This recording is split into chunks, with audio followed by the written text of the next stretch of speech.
আসসালামু আলাইকুম রহমতুল্লাহ। প্রিয় শিক্ষার্থী বন্ধুরা, আশা করি তোমরা অনেক ভালো আছো। তোমাদেরকে শুভেচ্ছা ও স্বাগতম। আমরা টেন্স শিখতেছিলাম। টেন্স দরকার স্পোকেন ইংলিশের জন্য, দরকার ফ্রি হ্যান্ড রাইটিং এর জন্য দরকার। আমরা যদি রাইট ফর্ম অফ ভার্ব শিখতে চাই তাহলেও আমাদের টেন্স প্রয়োজন। আমরা যদি ভয়েস করতে চাই তাও আমাদের টেন্স প্রয়োজন, নেরেশন করতে চাই তাও টেন্স প্রয়োজন, কমপ্লিটিং সেন্টেন্স করতে চাই তাও টেন্স প্রয়োজন। আমরা কোনো কিছু পড়ে বুঝতে চাইলে আমাদের টেন্স প্রয়োজন। এটা সবার জন্যই প্রয়োজন, এর কোনো বিকল্প নেই। এটি আমাদের টেন্সের উপরে ক্লাস 6। বাকি ক্লাসগুলো তোমরা ইউটিউব থেকে দেখে নিতে পারবে। তো আমার ইউটিউব চ্যানেলের নাম হয়তো অনেকেই জানো বা অনেকেই জানো না। তো যারা জানো না তাদের জন্য বলছি, এসইউ ইংলিশ সেন্টার, এটা লিখে সার্চ দিলে ইনশাল্লাহ পাবে। মোমবাতির চিহ্ন হয়তো বা আছে, দেখবে লোগো, এইটা আর কি। এইরকম, এই যে এখানে যে ফুলটা দেখতে পাচ্ছ, জানি না এটা দেখতে পাচ্ছ কিনা, এরকম। ঠিক আছে, তাহলে এখন আজকে আমরা যেটি দেখবো এটি হলো present perfect tense. Present perfect tense এর অর্থ কি? পুরা ঘটিত বর্তমান কাল। প্রেজেন্ট পারফেক্ট টেন্স এর অর্থ হলো পুরা ঘটিত বর্তমান কাল। এই মাত্র একটি কাজ শেষ হইয়াছে, অথবা যে কাজ পূর্বেই শেষ হইয়াছে কিন্তু তাহার ফল এখনো বিদ্যমান আছে, এইরূপ বুঝাইলে প্রেজেন্ট পারফেক্ট টেন্স হয়। অর্থাৎ এটা যদি আমরা ইংলিশে বলতে চাই তাহলে হয় এরকম: the present perfect tense is used to express an action which is just finished but the result of which still exists। মানে কোন একটি কাজ হয়েছে, সবেমাত্র শেষ হয়েছে, কিন্তু ফলাফলটা এখনো বাকি আছে। যেমন I have done the work, আমি কাজটি করিয়াছি। He has gone to school, সে স্কুলে গিয়েছে। চিনিবার উপায়, চিনিবার উপায় কি হবে? বাংলা ক্রিয়ার শেষে আছি, আছো, আছেন চিহ্ন থাকিবে। অর্থাৎ আমি ভাত খাইয়াছি, যেমন এখানে আছি এই চিহ্নটি আছে। আচ্ছা, যারা তোমরা প্রেজেন্ট পারফেক্ট টেন্স এর গঠন প্রণালী জানো তারা কমেন্টে ডান লিখে দিবে। ঠিক আছে, এখন প্রেজেন্ট পারফেক্ট টেন্সের চিনিবার উপায় আমরা বুঝলাম। বাংলা ক্রিয়ার শেষে আছি, আছো, আছেন আমরা এখানে পেলাম। যেমন উপরের উদাহরণে যেটা বললাম, আমি কাজটি করিয়াছি, তাহলে এখানে আছি কথাটা আছে। সে বাড়ি গিয়াছে, স্কুলে গিয়াছে, তো স্কুলে গিয়াছে আছে কথাটা আছে। এখন গঠন প্রণালী, অর্থাৎ আমরা ইংরেজিতে কিভাবে লিখব? ইংরেজিতে লেখার সময় সাবজেক্টের পরে সাহায্যকারী ভার্ব হ্যাভ অথবা হ্যাজ ব্যবহার করতে হবে। এরপরে মূল ভার্বের পাস্ট পার্টিসিপল ফর্ম করতে হবে। তাহলে আমাদের বিষয়টা মোটামুটি হয়ে গেল। আমি একটু 2 সেকেন্ড সময় নিচ্ছি।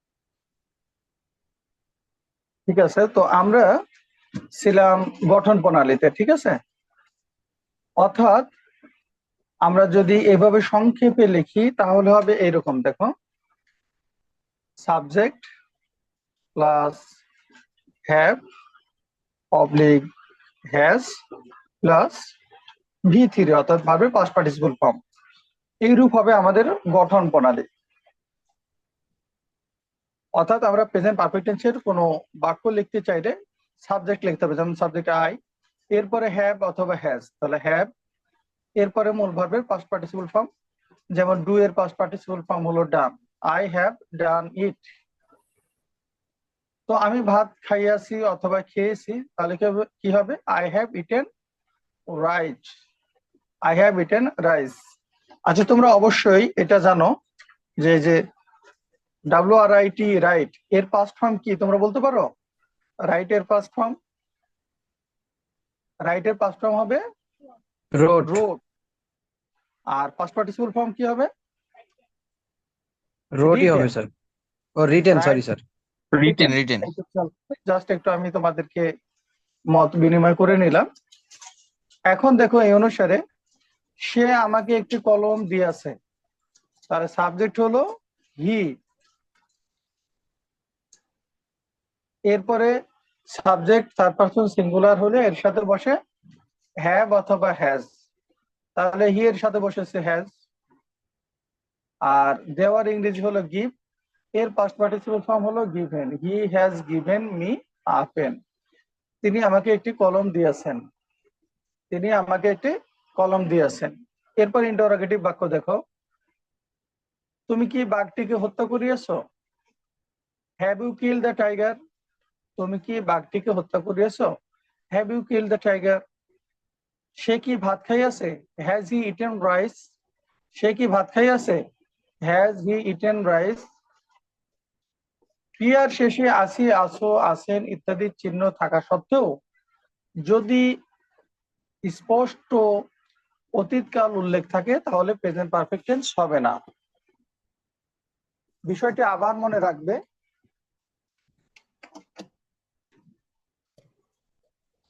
যদি বাংলা ক্রিয়ার শেষে আসি, আসো, আসেন আছে, কিন্তু এরপরও এর সাথে কি আছে, অতীতের কোন সময় উল্লেখ আছে, যেমন গতকাল তোমার পত্র পাইয়াছি, তাহলে কি হবে? I received your letter yesterday. এটা কিন্তু আই হ্যাভ রিসিভড হবে না, এটা তোমাদেরকে যখন তোমরা রাইট ফর্ম অফ ভার্ব করবে তখনও কাজ দিবে। I received your letter yesterday, আমি তোমার পত্রটা গতকাল পাইয়াছি। এই যে ইয়েস্টারডে শব্দ থাকার কারণে হয়েছে পাস্ট ইনডিফিনিট। এরকম যদি থাকে লাস্ট নাইট, তাহলে লাস্ট মানে গত, তাহলে এটা পাস্ট ইনডিফিনিটে করতে হবে। গত রাতে আমি একটি স্বপ্ন দেখিয়াছি, তাহলে হবে কি? I dreamed dream last night, I dreamed a dream last night, গত রাতে আমি একটি স্বপ্ন দেখিয়াছি। এখন দেখো কোথাও লেখা আছে he has bot A book yesterday, সে গতকাল একটা বই কিনিয়াছে, তাহলে এইখানে কিন্তু হি হ্যাজ বট বলা যাবে না, বলতে হবে হি বট, অর্থাৎ ভার্বের পাস্ট ফর্ম শুধু করতে হবে। কারণটা কি, এই যে ইয়েস্টারডে কথাটা আছে, এই ইয়েস্টারডে কথাটা থাকার কারণে এটি পাস্ট ইনডিফিনিট টেন্স হয়েছে। আবার দেখো he has come home yesterday, সে গতকাল বাড়ি আসিয়াছে, এইখানে ইয়েস্টারডে কথাটা থাকার কারণে শুধু ভার্বের পাস্ট ফর্ম করে দিতে হবে, হ্যাভ হ্যাজ আসবে না। হি কেম হোম ইয়েস্টারডে। আমরা যখন এই যে আরো নিচে প্র্যাকটিস করব তখন তোমাদের কাছে ধারণাটি আরো অনেক ক্লিয়ার হয়ে যাবে। যে সময়ের মধ্যে কোনো কাজ শেষ হইয়াছে অথচ এখনো তাহা অতীত হয় নাই, এইরূপ বোঝাইলে প্রেজেন্ট পারফেক্ট টেন্স ধরা হয়। দেখো কথাটা একটু বুঝে নেবে, যে সময়ের মধ্যে কোনো কাজ শেষ হইয়াছে অথচ এখনো তাহা অতীত হয় নাই, এইরূপ বোঝাইলে প্রেজেন্ট পারফেক্ট টেন্স হয়। যেমন I am ill since Friday last, অতীতে শুরু হয়েছে, অতীত সময়ের মধ্যে শুরু হয়েছে, কিন্তু কাজটি এখনো শেষ হয় নাই, শুরু হয়েছিল।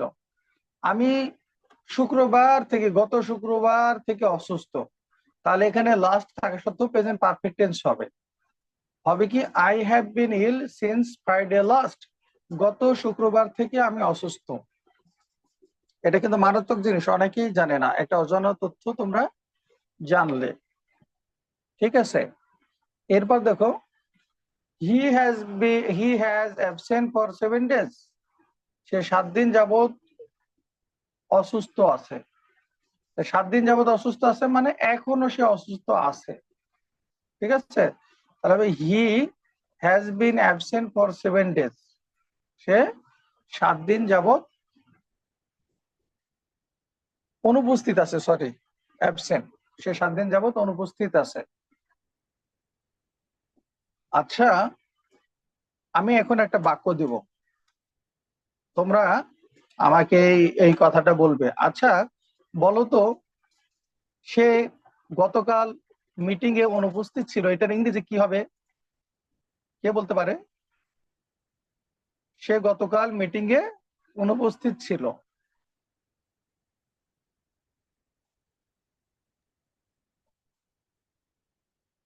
হি ওয়াজ, দেখো এরকম, হি ওয়াজ অ্যাবসেন্ট, সে মিটিং এ অনুপস্থিত ছিল। এখন কি হবে বলো দেখি, বলতে পারো? মিটিংই তো হইব, তাই হি না? Was absent in the meeting, ঠিক আছে? এইটি কখনো হয় না। বাক্যটি হবে এরকম, সঠিক বাক্য, he was absent from the meeting, সে মিটিং এ অনুপস্থিত ছিল। দেখো, ইন মানে ভিতরে থাকা, ফ্রম দা কেন হলো? সে যদি মিটিং এর ভিতরেই থাকে তাহলে আবার অনুপস্থিত থাকে কিভাবে? এইটি হলো ইনকারেক্ট। সংক্ষেপে এটা হলো, আমি একটা তোমাদেরকে সঠিক জিনিস এবং বেসঠিক জিনিস এটা বুঝালাম। ইনকারেক্ট, এটা হলো ইনকারেক্ট, আর এইটা হলো কারেক্ট। আমার কথাটি সবাই বুঝেছেন তো ইনশাল্লাহ? জি স্যার। জি মিটিং, স্যার। জি মিটিং স্যার। হতে ছিল, জি। আচ্ছা, এখন দেখো, দেখি নাই, ভাবি নাই, খাই নাই, নেগেটিভ ফর্মের ক্রিয়াপদের ইংরেজি প্রেজেন্ট পারফেক্ট টেন্সে করতে হয়। যদি কথা থাকে দেখি নাই, খাই নাই, যাই নাই, ঘুমাই নাই, তাহলে প্রেজেন্ট পারফেক্ট টেন্স হবে। এখন প্রেজেন্ট পারফেক্ট টেন্স যদি হয় তাহলে কি, যেমন আমি কখনো চিড়িয়াখানা দেখি নাই, তাহলে I have never visited the zoo. এখানে কিন্তু সি কথাটা না, চিড়িয়াখানা দেখা মানে চিড়িয়াখানা ভিজিট করা।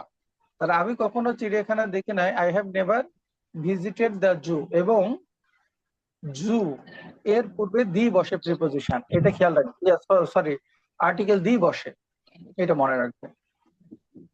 তোমরা কিন্তু অনেক তথ্য পাচ্ছ, খেয়াল করবে, তথ্য মনে রাখবে, আর সুন্দর সুন্দর মনে থাকবে ইনশাল্লাহ। ব্যাপক সময়ের পূর্বে ফর, এবং নির্দিষ্ট সময় পয়েন্ট অফ টাইম এর পূর্বে সিন্স বসে, এবং ইহাদের পরবর্তী ভার পারফেক্ট টেন্স হয়। আমি এটা তোমাদেরকে বলতেছি, সমস্যা নাই। সিন্স এবং ফরের ব্যবহার, যেমন অর্থাৎ সে 7 দিন ধরে অনুপস্থিত আছে, তাহলে he has been ill for 7 days। আর সে জানুয়ারি থেকে অনুপস্থিত আছে, he has been absent since January. আমি তোমাদেরকে বলেছিলাম কখন সিন্স বসে এবং কখন কি বসে, কখন সিন্স বসে এবং কখন ফর বসে। তোমরা বলতে পারো কখন সিন্স বসে কখন ফর বসে? বলতে পারতেছ না? দেখো, যদি আসে হইতে বা থেকে, তাহলে কি হবে? সিন্স। হইতে বা থেকে অর্থ হলে সিন্স হবে। আচ্ছা, আর ভুল যদি, লাগেছি। এর আগে তোমাদের বলছিলাম, তোমরা কি খাতা কলম সাথে রাখছো কিনা জানি না, সাথে রাখবে। হইতে অথবা, সরি, থেকে, এই সময় আমরা ব্যবহার করব সিন্স। যেমন জানুয়ারি থেকে, সিন্স জানুয়ারি। আর ধরে বা যাবত, এইরূপ যদি উল্লেখ থাকে তাহলে সেক্ষেত্রে আমরা ফর ব্যবহার করব, ধরে অথবা যাবত। তাহলে ধরে যেমন 1 দিন যাবত, 2 দিন যাবত, 3 দিন যাবত, সেখানে কি হবে? ফর। যেমন ফর 7 days, ফর 5 days, এইরূপ, ঠিক আছে? আর 7 দিন যাবত, তাহলে ফর 7 days, যে যেমন এখানে ফর 7 days হয়েছে। আর জানুয়ারি থেকে এখানে হয়েছে সিন্স জানুয়ারি। আশা করি তোমরা বুঝে নিয়েছো। এরপর আর কোনো কনফিউশন থাকার কথা না। আচ্ছা, strong verb and weak verb, এটা আমি কিছু লিস্ট দিয়ে দেবো, তোমরা এগুলো মুখস্থ করে নেবে। যে সকল ভার্বের ভিতরে, আচ্ছা এটা আমার লাগবে না, যেটা লাগবে এটা আমরা কয়েকটা করি।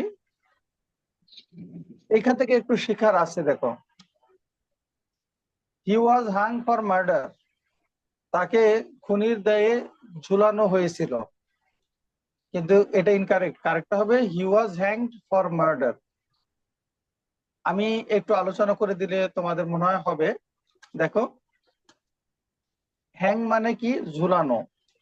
HANG, hang. হ্যাং শব্দের অর্থ কি? ঝুলানো। তখন এর পাস্ট ফর্ম হবে হাং, আবার এর পাস্ট পার্টিসিপল ফর্ম হবে হাং। কিন্তু হ্যাং শব্দের অর্থ আবার হয় কি? ফাঁসিতে ঝুলানো। তো ফাঁসিতে ঝুলানো অর্থ হলে তখন এর পাস্ট ফর্ম হবে HANGED, হ্যাং। এর পাস্ট পার্টিসিপল ফর্ম হবে হ্যাং। আমি কথাটা আবার বলি, হ্যাং অর্থ ঝুলানো, তখন এর past form hung, past participle form হবে হাং। যেমন সে কাপড়টি ঝুলিয়ে রেখেছে, তাহলে হি হাং দা শার্ট, বা এরকম যেটা হোক। আর যদি বলা হয় তাকে ফাঁসিতে ঝুলানো হয়েছে, তাহলে বা মার্ডারের কারণে, খুনের কারণে তাকে ফাঁসিতে ঝুলানো হয়েছে, তাহলে হি ওয়াজ হ্যাং ফর মার্ডার। তখন এইটি হবে ফাঁসিতে ঝুলানো অর্থে। আমার মনে হয় খুবই নতুন তথ্য তোমরা জানলে এই ক্লাস থেকে। তারপরে দেখো, the bird has fled away, আর হলো the bird has flown away. এটার পার্থক্য কি জানো? বলবো, অনেক নতুন তথ্য। সেটা কি? আচ্ছা, বললে আবার তোমরা, আমরা জানি না তুমি কতটুকু শিখতে চাচ্ছ। শিখতে চাইলে কিন্তু এখানে অনেক কিছু শেখার আছে। আর যদি আমরা স্কিপ করে চলে যাই তাহলে তো সেটা ভিন্ন কথা। এই দুটোর মধ্যে পার্থক্য কি এখন তোমাকে আমি দেখাবো। দেখো, একটা হলো পড়তে হবে, পড়লে জানবে। ফ্লি মানে হলো পলায়ন করা। আমি চেষ্টা করতেছি দেওয়ার, পলায়ন করা। আর আরেকটা হলো, সরি, ফ্লাই। এর অর্থ হলো কি?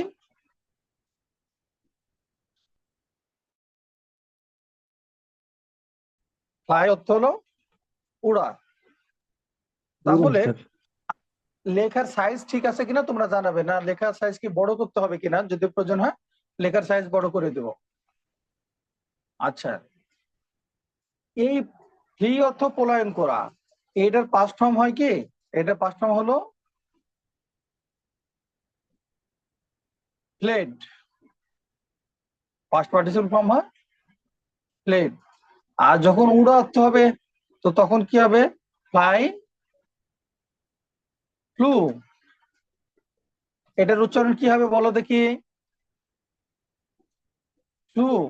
আমরা তো উচ্চারণ করতাম ফ্লিউ, কিন্তু উচ্চারণ হবে flew. Fly, flew. Past participle form হবে ফ্লুন। Fly, flew, flown. এই জন্য the bird has fled away হবে না, অর্থাৎ পাখিটা তো উড়ে গেছে, উড়া অর্থে তাহলে এইটা হবে, এই যে the bird has flown away. যাই হোক, বাকি এগুলো আস্তে আস্তে তোমাদেরকে একটু করে ইনশাল্লাহ শেখাবো। তো এখন আমি বাকিগুলো একটু দেখাই, এইগুলো তোমরা শিখে নেবে। যেমন দেখো, আল্লাহ দুনিয়া সৃষ্টি করিয়াছেন। আমরা গঠন প্রণালীতে কি বলেছিলাম মনে আছে? প্রেজেন্ট পারফেক্ট টেন্সের গঠন প্রণালীতে লিখেছিলাম subject plus have oblique has plus V3, এরকম শিখেছিলাম তাই না? Subject plus have has plus V3।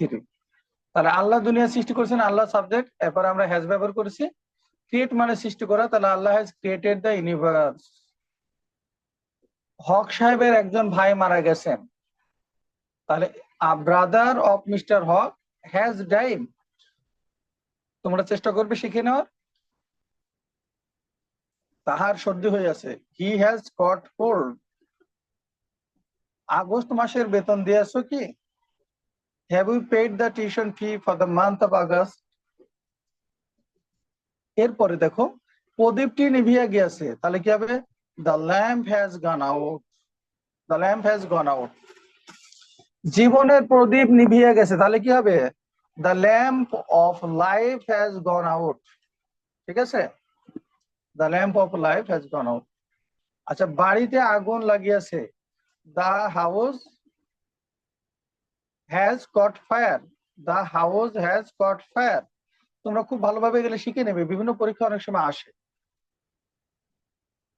সে গতকাল চলিয়া গিয়েছে, হি ওয়েন্ট অ্যাওয়ে ইস্টারডে। এটা কিন্তু হ্যাভ দিয়ে হয় নাই, কারণ এই যে ইস্টারডে কথাটা থাকার কারণে। বৃদ্ধ লোকটি গতকাল মারা গিয়েছে, তাহলে কি the old man died yesterday, এটা গতকাল থাকার কারণে পাস্ট ইনডিফিনিট টেন্সে করা হয়েছে। ঠিক আছে। আচ্ছা, এখন কয়েকটা আমি এক্সারসাইজ থেকে করে দেব, আর বাকি তোমরা করবে, কারণ একদিনে সব করতে লাগলে হয়তো কষ্ট হতে পারে। আশা করি কষ্ট তোমাদের হবে না। আমার সাথে সাথে তোমরা কয়েকটা প্র্যাকটিস করবে। এখন এই যে গঠন প্রণালী এখানে লিখে দিয়েছি, এই গঠন প্রণালী অনুসারে আমরা প্র্যাকটিস করব। কখন হ্যাভ হয় আর কখন হ্যাজ হয়। হ্যাজ হবে থার্ড পারসন সিঙ্গুলার হলে। আচ্ছা, আমি ফুটবল খেলি আছি, তাহলে কি হবে? আই হলো সাবজেক্ট। ভালো করে খেয়াল করো, আই হলো সাবজেক্ট। এরপর আমাকে লিখতে হবে হ্যাভ হ্যাজের, তাহলে হ্যাভ হ্যাজের have. I have played, sorry, I have played football. আমি ফুটবল খেলি আছি। তুমি ইতিহাস পড়ে আসছো, তাহলে কি হবে? তোমরা এখন কম বেশি একটু পার্টিসিপেট করতে পারো, বলতে পারো তোমরা ইতিহাস পড়ে আসছো, তাহলে কি হবে? You have. রিড এর have past form participate form একই। ইউ হ্যাভ রেড হিস্ট্রি, তুমি ইতিহাস পড়ে আসছো। আচ্ছা, সে কলকাতায় গিয়েছে, কি হবে বলো দেখি? হি ওয়াজ গন কলকাতা। হি। আমি তো ওয়াজ লাগবে কেন, এখানে গঠন প্রণালী কি বলেছিলাম? সরি স্যার, গঠন প্রণালী হ্যাভ হ্যাভ হ্যাজ, হবে, সরি সরি। তাহলে কি হবে? হি। হ্যাভ হির সাথে হ্যাজ হয়, হির সাথে কি হয়? He has. তাহলে হি হ্যাজ। যাওয়ার ইংরেজি কি? গো। তাহলে গো এর টেন্স পরিবর্তন করলে কি হবে? He has go and gone. He has gone to Calcutta. Calcutta মানে হলো Kolkata. He has gone to Calcutta. তোমরা যে দাগ দিয়েছো, দাগটা মুছে ফেলবে ইনশাল্লাহ। রহিম এই বছর সেকেন্ডারি স্কুল সার্টিফিকেট। আচ্ছা, এটা করবে, তোমাদেরকে আমি ছোট ছোট গুলো আগে করে দিই, ঠিক আছে? তুমি কি চাউল বিক্রয় করিয়াছো? এটার কি হতে পারে বলো দেখি? তুমি কি চাউল বিক্রি করিয়াছো? তাহলে হ্যাভ হ্যাভ ইউ। হ্যাঁ, হ্যাভ তারপর ইউ। এখন সেল মানে বিক্রয় করা। সেল এর পাস্ট ফর্ম এবং পাস্ট পার্টিসিপল ফর্ম কি? Have you sell sold right.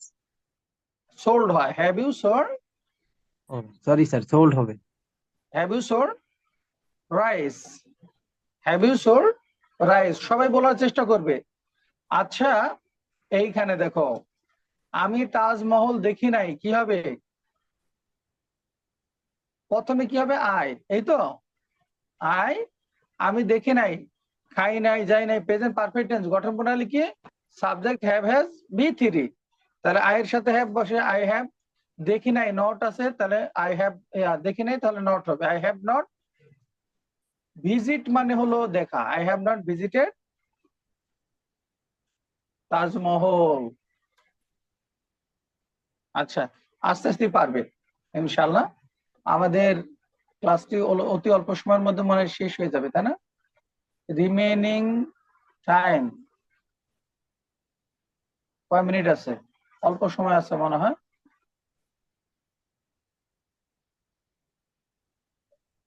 ঠিক আছে, যদি কেটে যায় তো মনে করবে যে ওইখানে ক্লাস শেষ আজকের মতো। আমরা সামনে থেকে আবার আগাবো।